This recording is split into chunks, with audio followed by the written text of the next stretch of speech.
महाराष्ट्राचे मुख्यमंत्री देवाभाऊंच्या लाडक्या बहिणींसाठी खुश खबर आली आहे। कारण लाडक्या बहिणींना सरकारकडून महिन्यांची रक्कम जमा झालेली आहे। गेले काही दिवसांपासून प्रतीक्षा असलेला हप्ता जमा करण्यात आलाय। जो त्या ठिकाणी लाभ आहे तो सन्मान निधी त्या माता भगिनींच्या अकाउंटला डायरेक्ट डीबीटी हा करायचा आहे। माझे आपल्या माध्यमातून राज्यातील सर्व माता भगिनींना मला आश्वासित करायचे की याला लागणारी संपूर्ण तरतूद ही राज्य सरकारने केलेली आहे। अर्थ विभागाने या संदर्भामध्ये कुठलाही कधीही आक्षेप घेतलेला नाही। पहिल्या टप्प्यामध्ये लागणारा जो निधी आहे साधारणपणे या वर्षाला लागणारा जो निधी आहे याची तरतूद ही अर्थ विभागाने निश्चितपणाने केलेली आहे।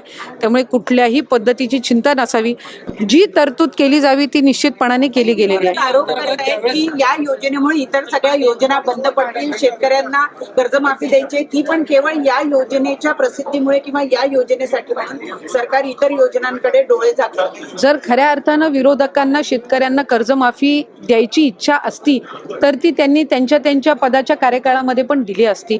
आज मुख्यमंत्री माझी लाडकी बहीण योजना असेल, आज मुख्यमंत्री अन्नपूर्णा योजना असेल, युवा प्रशिक्षण योजना असेल किंवा आज शेतकऱ्यांना जी वीज सवलत मिळणार आहे, त्याच्यामुळे आत्तापर्यंत कुणीही आपण सांगावं की या योजनेमुळे आधीच्या कुठल्या योजना बंद करण्यात आलेल्या आहे असं एकही उदाहरण विरोधकांना देता येणार नाही। माता भगिनींना या योजनेअंतर्गत लाभ मिळेल असा प्राथमिक हा आमचा अंदाज निश्चितपणाने होता।